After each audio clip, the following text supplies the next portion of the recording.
I think the biggest misconception is that you have to be a certain type of person to be addicted to drugs. So drug addicts can be your child's teacher. It can be your bishop. It could be your neighbor. It could be anybody, because the biggest problem that we have in the United States today, we used to have it really big. Meth was really big.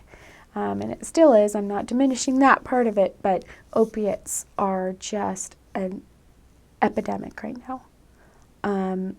For just this past week, and this is just on Facebook, just seeing people put up memorials. Oh, rest in peace, this person. It's from the rooms of recovery. Just this last week, 5 people have passed away from an overdose. 5 people that I know personally. And it has gotten to the point, I know so many people who have died from this that it doesn't hit me that hard anymore. I don't really feel sad anymore for the ones we lose, which sounds so cruel, but after hearing about it all the time, you get desensitized to it. What it does do is gives me this fire to work harder at trying to help the ones who are still lost. And one of my favorite people that I know is a former bishop who is an addict, because of a surgery, was prescribed opiates. It's a very common story. People don't normally just go and pick up heroin. People do not normally just go and pick up meth. There's always something that leads up to it. Now, with meth, I know a lot of people who have gotten to that because they use it to wake them up from the heroin they're doing or the opiates they're doing.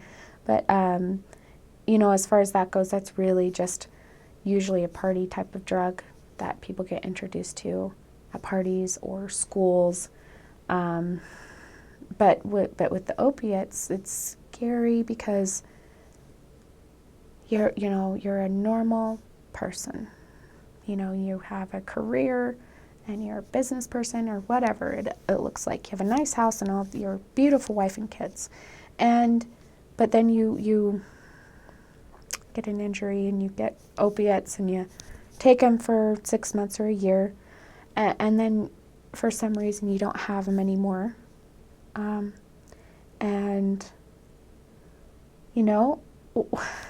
You go find it. You go search for it. You might have, say, a family member who is already using heroin or whatever, and they're the family outcast or whatnot, but you might go search that person out, or you might just go drive around downtown Salt Lake and see what you can find, see who you can talk to. That's the type of desperation that happens. I've talked to so many people who've had a lot more than I've ever had in my life. I've talked to people who, were like millionaires,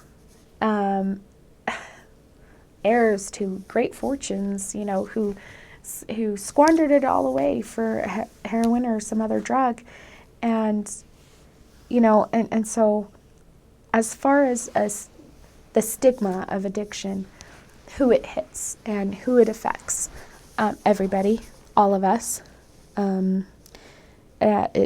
You don't have to be a rebel kid like I was. I had an early start to using drugs and having addictions, and I really just eased into it. But what's more common now, I think, is these people who I feel are almost tricked into it, with being prescribed painkillers, and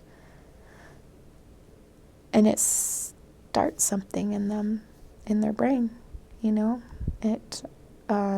Addiction, it's been proven that it adds another part of your survival, part of your brain. So, we have something in our brain that makes us procreate for survival, shelter, food, water, these things that drive us as human beings. And now we can add addiction to that because you literally feel like it's that or die. And that's where a lot of that crime comes in. That's where a lot of the stealing, robbing, fraud, those types of things, it comes from a desperation of do this or die. Because you really feel like your life is on the line. And you will do anything. And I can't say that they don't feel remorse. I think that the drugs make you not care. I think that I've seen people still, and let's use me for an example. Something that I never ever thought I would do, never wanted to do, was take my son with me to go get drugs. I always felt much better just having him at home while we went and did that kind of stuff.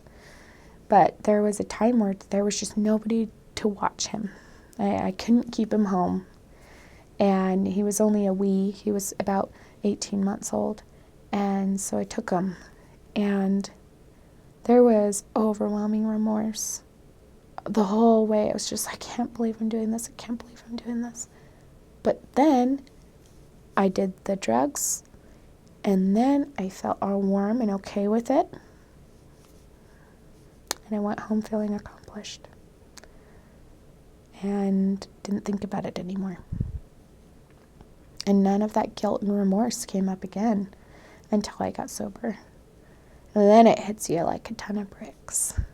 And then you get to deal with it. It never goes away.